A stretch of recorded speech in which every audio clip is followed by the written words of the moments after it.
how do we really balance our life of faith with our practical life in the world? That's what we're dealing with as Christians.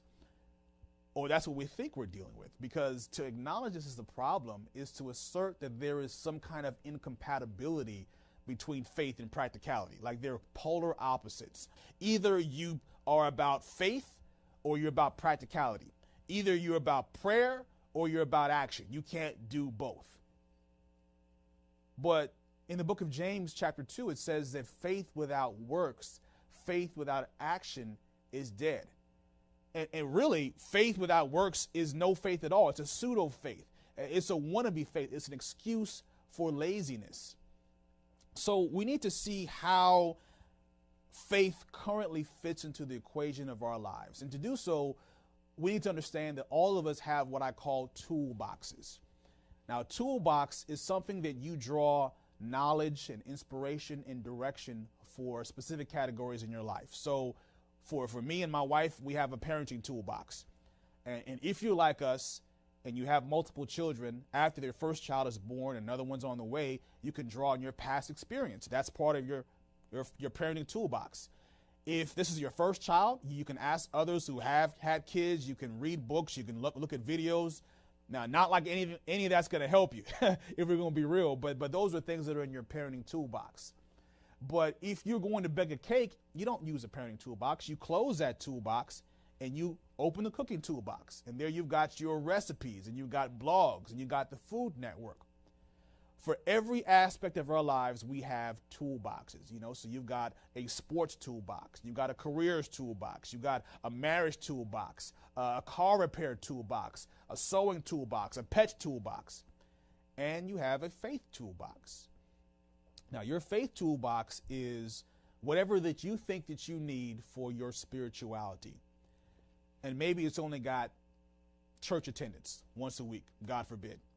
Hopefully, though, you've got some things in there like group prayer, personal prayer, Bible study, reading Christian books, praise and worship, Christian service, doing things for God, receiving a blessing and being a blessing. So the first question is, what is in your faith toolbox? We'll actually look at that at the end of the show. But the more pertinent question is, in what scenarios are you opening your faith toolbox? Now, notice I didn't ask how often you open the faith toolbox, because you might be opening it every day. You might be having morning devotions. You might be reading your Bible every day. You might be praying by yourself, praying with others, visiting people, doing good things. And all of these are positive. But we have this tendency, or we're conditioned to treat the faith toolbox like all the others. And we only go to it when we think the situation is applicable to that aspect. So if you're only going to that faith toolbox when you think it's something that's faith-based or something that's outside of your control, we have this expression, all we can do is pray. So we sit back, we throw our hands up, and we say, okay, we'll let God handle it. But if we suspect that we have a viable tool in one of our other toolboxes, we'll go run into that before we even think about calling on God. Faith that has not been tested cannot be trusted. And this goes for any tool. If you have a tool that you haven't tested, you cannot rely on it in a tough situation. And for example, let's open the car repair toolbox. About 20 years ago, I bought a portable battery charger for my car. And I thought it was the coolest thing ever. If you get stuck on the side of the road and you don't have somebody to jump you, or you don't have any jumper cables, you can just plug this thing to your battery and it'll start your car. But the thing about it is you have to charge it on a regular basis. You have to plug it into the wall and charge it. And over time, after several years, it will actually lose its charge altogether and have to be replaced. So if you have not tested that battery charge and it's been sitting in the back of your car for a couple of years, you have no confidence that when you need it most, it will be reliable. And that's the same thing with our faith. The next thing is that sometimes when it comes to our faith and the threat to future success, the biggest threat is past success. In other words, we trust in God. We lean upon him. He directs our path. We acknowledge him in everything, and he opens the doors, giving us a victory, some victory, whether a big victory or a small victory. And on the strength of that, we get cocky. We think we can close the faith toolbox and go back to one of our practical worldly toolboxes. But the faith toolbox needs to be our first option, not our last resort.